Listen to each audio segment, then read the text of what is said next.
C'est sur cette plage du parc de Miribel-Jonage que l'accident a eu lieu. Dimanche soir, un petit garçon de 6 ans s'est noyé. Il est resté sous l'eau près de 20 minutes avant d'être ramené sur le rivage, réanimé puis transporté vers l'hôpital Femmes Mère Enfants de Bron. Il n'y a pas beaucoup de fond là au bord, il n'y a pas vraiment de danger. Le seul danger c'est l'éloignement, quoi.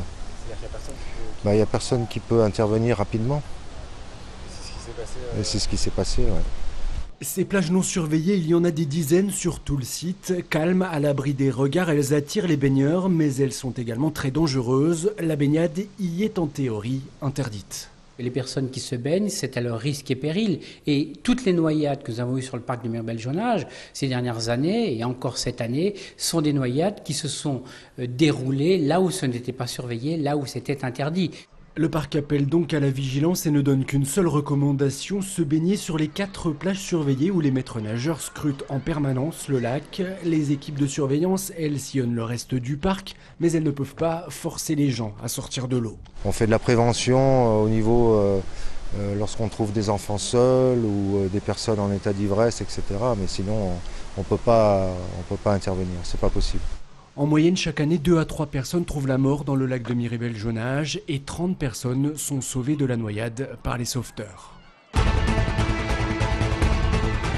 Le centre de rétention de Lyon-Saint-Exupéry a rouvert partiellement ses portes aujourd'hui. Il y a près d'un mois, 4 personnes avaient tenté de mettre le feu au bâtiment, endommageant ainsi plus de la moitié des chambres. Seule une partie d'entre elles peut donc à nouveau accueillir des personnes en situation irrégulière. Quant aux 4 auteurs de l'incendie, ils sont actuellement incarcérés à la maison d'arrêt de Corba. 3 jours pour réfléchir, voilà ce que propose la FEV, l'association de la Fondation étudiante pour la ville. Près de 400 participants au total ont été conviés à cette université européenne de l'engagement. Au programme, des conférences, des ateliers pratiques avec pour principale thématique l'engagement bien sûr, sous toutes ses formes. Je pense qu'il faut qu'on alimente les syndicats et les partis politiques d'idées nouvelles qui leur permettent ensuite d'absorber toute cette jeunesse formée à la citoyenneté. Jeannette Bougrab, la secrétaire d'État chargée à la jeunesse et à la vie associative, a donc ouvert cette édition et à moins d'1 an des élections présidentielles, il est temps selon elle de susciter l'engagement politique. C'est un devoir en tant que ministre de la Jeunesse d'inciter les jeunes, de continuer à croire que c'est par le vote qu'on fait la révolution. Inscrivez-vous sur les listes électorales et surtout votez. Lutte contre les inégalités, expression des populations, engagement de la jeunesse, autant de sujets qui seront abordés. Les débats sont ouverts. Même si le Grand Lyon dit faire le maximum pour réduire les nuisances du chantier du tunnel de la Croix-Rousse, il demeure toujours des riverains en colère. C'est le cas ici, rue Grognard, côté Rhône. En cette période de canicule, ouvrir les fenêtres est obligatoire, mais cela fait aussitôt rentrer tous les bruits et les poussières du chantier. La soufflerie qu'on entend, mais qui résonne beaucoup plus la nuit.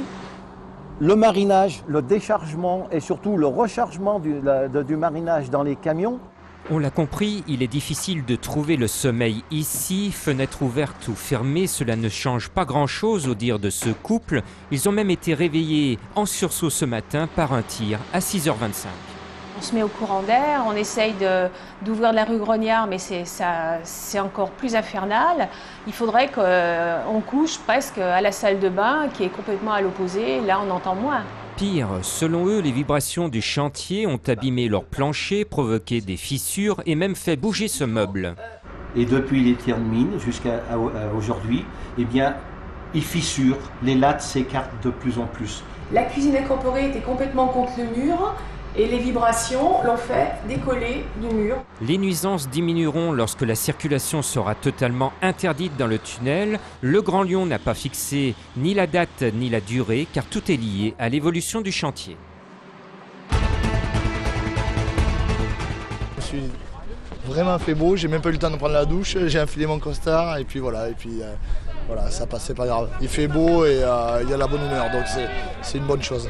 La photo officielle, un moment de détente pour les joueurs du Loup avant d'attaquer les choses sérieuses. Car vendredi soir, les Lyonnais n'iront pas à Clermont pour plaisanter. Et si les internationaux ne figurent pas sur cette photo qui sera complétée en octobre, une dizaine de joueurs supplémentaires ne prendront pas part au premier match de Top 14. L'effectif compte en effet 12 blessés, mais face aux Auvergnats, champions de France 2010, le Loup aura à cœur de prouver qu'il a bien sa place dans l'élite. Coup d'envoi vendredi à 20h.